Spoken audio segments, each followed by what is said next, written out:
I got hung up on by the Escambia County Jail trying to find an inmate by the name of Robert Stoll. You have reached Escambia County Jail.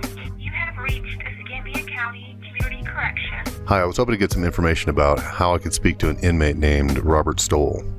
Escambia County Sheriff's Office, Karen speaking. May I help you? Hi, Karen. I'm interested in I'm trying to track down an inmate that's in jail there. You have reached the Santa Rosa County Sheriff's Office. Investigations, this is Cindy. How can I help you? Hi, Cindy. I was hoping to speak with Sergeant Hall. Sheriff's Office, Deputy Jinks, can I help you? Hi, I was hoping to speak with David Morgan. Good morning. Thank you for calling the BBB. This is Kristen. How may I help you? Hi, Kristen. I was actually hoping to speak to Elisa. Do you have a case number?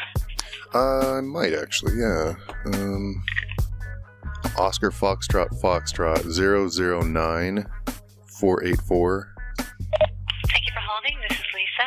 Hi, Lisa. My name's Kyle O'Donnell. I'm a journalist. I'm doing a story on a case that actually you guys held a critical role in solving in the Pensacola area. We are in this business of prosecuting white-collar cases, non-traditional criminal defendants.